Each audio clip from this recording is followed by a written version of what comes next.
राधे राधे। जय माता दी, जय भोलेनाथ, जय महाकाल, जय सिया राम। आज हम श्री सत्यनारायण व्रत कथा के दूसरे अध्याय की बात करेंगे, जिसमें निर्धन ब्राह्मण तथा काष्ठ क्रेता की कथा आती है। आइए श्रवण करते हैं श्री सत्यनारायण व्रत कथा के दूसरे अध्याय का। सूत उवाच अथान्यत संप्रवक्ष्यामि कृतं येन पुरा द्विजाः कश्चित् काशीपुरे रम्ये ह्यासीद् विप्रोति निर्धनः क्षुत्रिभयां व्याकुलो भूत्वा नित्यं बभ्राम भूतले दुःखितं ब्राह्मणं दृष्ट्वा भगवान् ब्राह्मणः प्रियः वृद्ध ब्राह्मण रूपस्थं पप्रच्छ द्विजमादरात् किमर्थं ब्रह्म से विप्र महीं नित्यं सुदुःखितः तत्सर्वं श्रोतुमिच्छामि कथ्यतां द्विज सत्तमा। श्री सूत जी बोले, हे द्विजो, अब मैं पुनः पूर्व काल में जिसने इस सत्यनारायण व्रत को किया था उसे भली भांति विस्तार पूर्वक कहूंगा। रमणीय काशी नामक नगर में कोई अत्यंत निर्धन ब्राह्मण रहता था। भूख और प्यास से व्याकुल होकर वह प्रतिदिन पृथ्वी पर भटकता रहता था। ब्राह्मण प्रिय भगवान ने उस दुखी ब्राह्मण को देखकर वृद्ध ब्राह्मण का रूप धारण करके उस द्विज से आदर पूर्वक पूछा, हे विप्र, प्रतिदिन अत्यंत दुखी होकर तुम किस लिए पृथ्वी पर भ्रमण करते हो? हे द्विज श्रेष्ठ, यह सब बताओ, मैं सुनना चाहता हूं।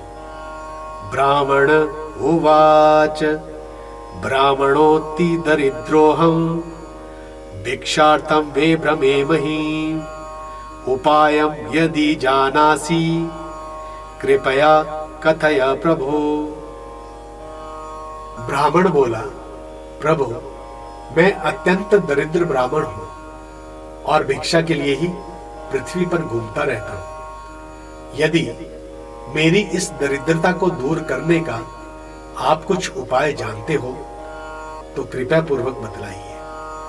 ब्राह्मण उवाच सत्यनारायणो विष्णुर् वांछितार्थ फलप्रदः तस्य त्वं पूजनं विप्र कुरुष्व व्रतमुत्तमं यत्कृत्वा सर्वदुःखेभ्यो मुक्तो भवति मानवः विधानं च व्रतस्यापि विप्राय भाषयत्नतः सत्यनारायणो वृद्धस् तत्रैवान्तरधीयत तद्व्रतं संकरिष्यामि यदुक्तं ब्राह्मणेन वे इति संचिन्तय विप्रोऽसो रात्रो निद्रां न लब्धवान्। वृद्ध ब्राह्मण ने कहा, हे ब्राह्मण देव, सत्यनारायण भगवान विष्णु अभिष्ट फल देने वाले हैं। हे विप्र, तुम उनका उत्तम व्रत एवं पूजन करो, जिसे करने से मनुष्य सभी दुखों से मुक्त हो जाता है। और व्रत के विधान को भी ब्राह्मण से यत्न पूर्वक कहकर वृद्ध ब्राह्मण रूपधारी भगवान सत्यनारायण वहीं पर अंतर्धान हो गए। वृद्ध ब्राह्मण ने जैसा कहा है उस व्रत को अच्छी प्रकार से मैं करूंगा। यह सोचते हुए उस ब्राह्मण को रात भर नींद नहीं आई। ततः प्रातः समुत्थाय सत्यनारायण व्रतं करिष्य इति संकल्प्य भिक्षार्थं गमद द्विज तस्मिन्नेव दिने विप्रः प्रचुरं द्रव्यमाप्तवान् तेनैव बन्धुभिः सार्धं सत्यस्य व्रतमाचरत् सर्वदुःख विनिर्मुक्तः सर्वसम्पत्समन्वितः बभूव स द्विजश्रेष्ठो व्रतस्य यास्य प्रभावतः ततः प्रभृति कालं च मासी मासी व्रतं कृतं एवं नारायणस्येदं व्रतं कृत्वा द्विजोत्तमाः सर्वपाप विनिर्मुक्तो दुर्लभम मोक्षमाप्तवान्। तदंतर प्रातः काल उठकर सत्यनारायण का व्रत करूंगा ऐसा संकल्प करके वह ब्राह्मण भिक्षा के लिए चल पड़ा। उस दिन ब्राह्मण को भिक्षा में बहुत सारा धन प्राप्त हुआ। उसी धन से उसने बंधु बांधवों के साथ भगवान सत्यनारायण का व्रत किया। इसी व्रत के प्रभाव से वह श्रेष्ठ ब्राह्मण सभी दुखों से मुक्त होकर समस्त संपत्तियों से संपन्न हो गया। उस दिन से लेकर प्रत्येक महीने उसने यह व्रत किया। इस प्रकार भगवान सत्यनारायण के इस व्रत को करके वह श्रेष्ठ ब्राह्मण सभी पापों से मुक्त हो गया और उसने दुर्लभ मोक्ष को प्राप्त कर लिया। व्रतमस्य यदा विप्र पृथिव्यां संकरिष्यति तदैव सर्व दुःखं तु मनुजस्य विनश्यति। एवं नारायणेनोक्तं नारदाय महात्मने मया तत्कथितं विप्राः किं न यत् कथयामि वः। हे विप्र, पृथ्वी पर जब कोई मनुष्य श्री सत्यनारायण का व्रत करेगा उसी समय उसके समस्त दुख नष्ट हो जाएंगे।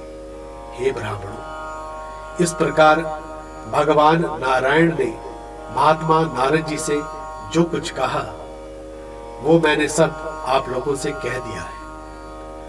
आगे अब और आपसे क्या कहूं।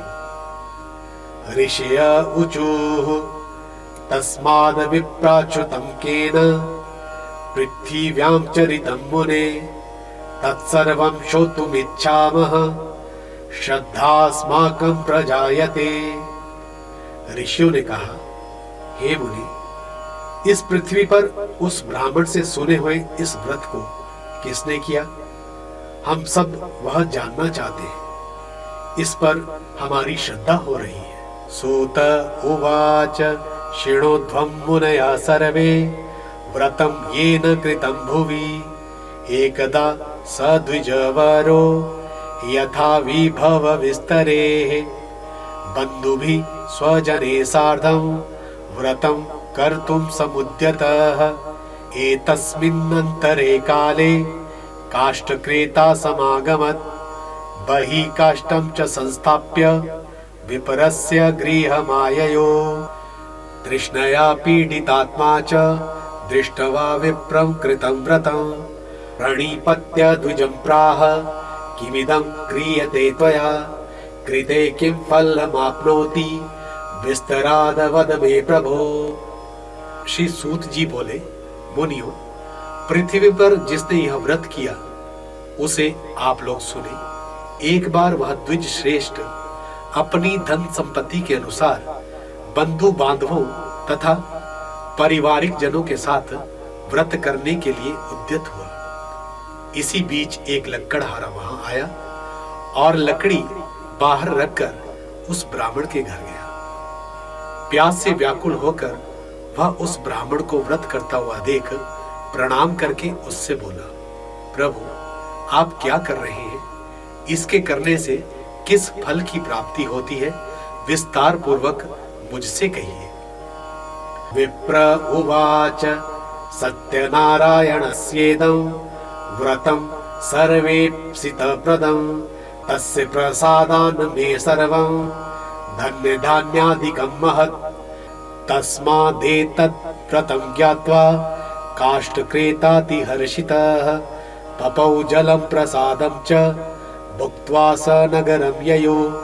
सत्यनारायणं देवं मनसा इत्यचिन्तयत् काष्ठं विक्रयतो ग्रामे प्राप्यते चाद्य यद्धनम् तैनेव सत्यदेवस्य करिष्य व्रतमुत्तमम् इति संचिन्तय मनसा काष्ठां धृत्वा तु मस्तके जगाम नगरे रम्ये धनिनां यत्र संस्थितिः तद्दिने काष्ठमूल्यं च द्विगुणं प्राप्तवानसौ विप्र ने कहा, यह सत्यनारायण का व्रत है जो सभी मनोरथों को प्रदान करने वाला है। उसी के प्रभाव से मुझे यह सब महान धन्य धान्य प्राप्त हुआ है। जल पीकर तथा प्रसाद ग्रहण करके वह नगर चला गया। सत्यनारायण देव के लिए मन में ऐसा सोचने लगा कि आज लकड़ी बेचने से जो धन प्राप्त होगा उसी से भगवान सत्यनारायण का श्रेष्ठ व्रत करूंगा। इस प्रकार मन से चिंतन करता हुआ लकड़ी को मस्तक पर रखकर उस सुंदर नगर में गया जहां धन संपत्ति वाले लोग रहते थे। उस दिन उसने लकड़ी का दुगुना मूल्य प्राप्त किया। ततः प्रसन्न हृदयः सुपक्वं कदलीफलं शर्करा घृत दुग्धं च गोधूमस्य च चूर्णकं कृत्वैकत्र सपादं च गृहीत्वा स्वगृहं ययो। ततो बन्धून् समाहूय चकार विधिना व्रतम्। तद्व्रतस्य प्रभावेण धनपुत्रान्वितोऽभवत्। इह लोके सुखं भुक्त्वा चान्ते सत्यपुरं ययो। तदंतर प्रसन्न हृदय होकर वह पके हुए केले का फल, शर्करा, घी, दूध और गेहूं का चूर्ण सवाया मात्र में लेकर अपने घर आया। तत्पश्चात उसने अपने बांधवों को बुलाकर विधि विधान से भगवान श्री सत्यनारायण का व्रत किया। उस व्रत के प्रभाव से वह धन पुत्र से संपन्न हो गया और इस लोक में अनेक सुखों का उपयोग करके अंत में वैकुंठ लोक को चला गया। आज के लिए इतना ही। आपको हमारा यह वीडियो कैसा लगा कमेंट बॉक्स में जरूर कमेंट करें और जिन लोगों ने अभी तक हमारे इस चैनल को सब्सक्राइब नहीं किया है उनसे निवेदन है कि चैनल को जरूर सब्सक्राइब करें और नोटिफिकेशन बेल को भी जरूर दबाएं। जय जय श्री राधेश्याम।